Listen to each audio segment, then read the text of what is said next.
but I understand why we left.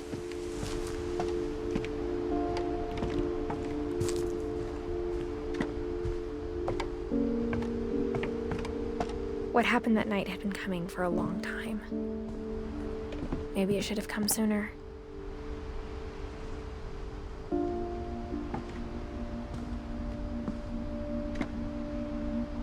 But it had to end one way or another. All that's left now is to tell you about that last night.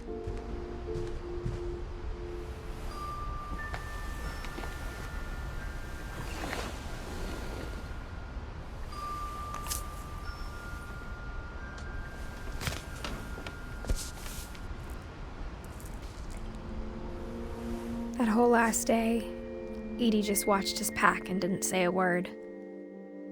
Until supper, when she raised her glass and said, "To our final night together, and all our final nights apart." Grandma, you know what I said about alcohol. Some of your medications are very Edith, specific. I left a present for you in the hallway. Why don't you go open it? The grown-ups have to argue now. I'm sorry, you're right. We're all leaving tomorrow. Let's just enjoy our last... I'm not leaving. Edith, you're excused.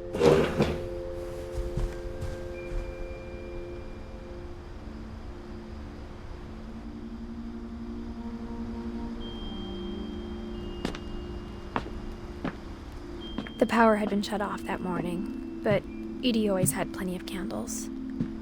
When my mom sealed the library, I don't think she knew about the other entrance, or that Edie had a key to it.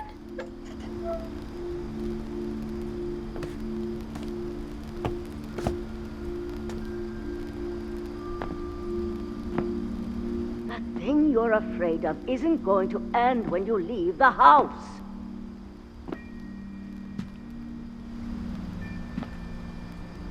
Edith has a right to know these stories. My children are dead because of your stories. I think it's best if Edith and I leave tonight. We'll have the nursing home send a van for you in the morning, okay?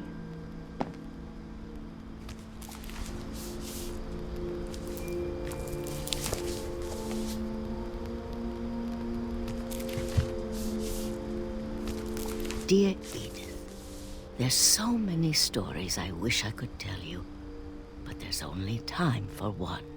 This is about what happened on the night you were born. That night, the tide went way, way out. It was the first and last time I ever saw the old house aground. There'd been an earthquake out in the middle of the ocean. They called it the lowest tide in 1,000 years. God, it smelled awful. You know, I've seen that house every day of my life.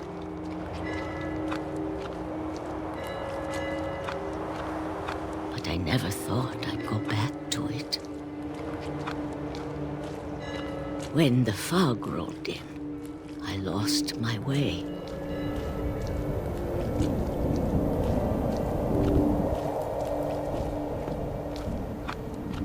I got turned around.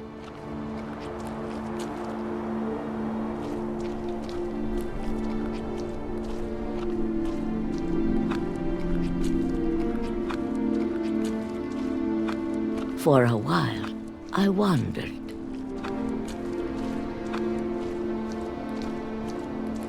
I started seeing things.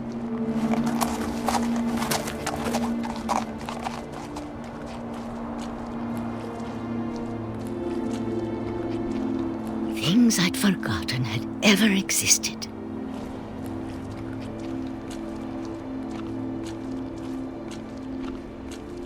But when I saw them, they felt like old friends. That night, a lot of things came back to me.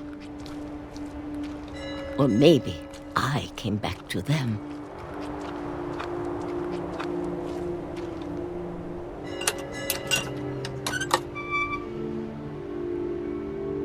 Things I can't explain, but that I need you to try and... Edith, What are you doing in here? It's mine. Edith! Mom, you're gonna rip it! Let go! I kicked and screamed, but Mom dragged me to the car. I never saw Great-Grandma Edie again. The next morning, the band came to pick her up, but she was already gone. After that, we moved around a lot.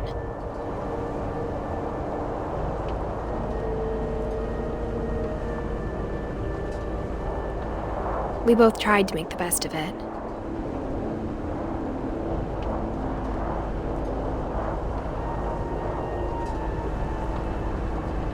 A few years went by.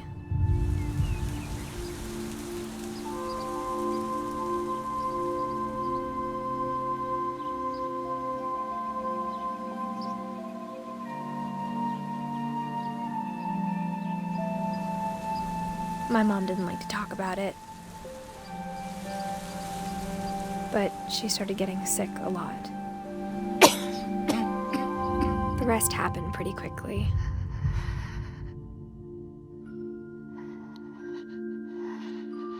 She got better for a while, and then she didn't. And then I was alone. The last Finch left alive.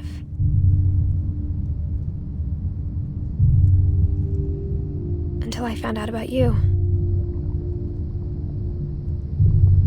I'm still not sure what to tell you about all this. If we lived forever, maybe we'd have time to understand things. But as it is, I think the best we can do is try to open our eyes. And appreciate how strange and brief all of this is.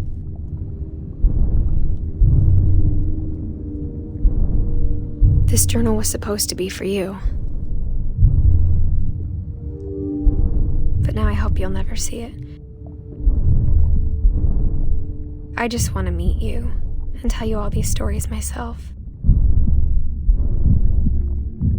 But I guess if you're reading this now, things didn't work out that way.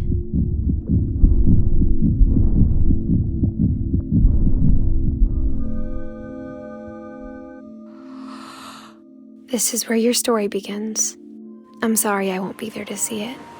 It's a lot to ask, but I don't want you to be sad that I'm gone. I want you to be amazed that any of us ever had a chance to be here at all. Good luck.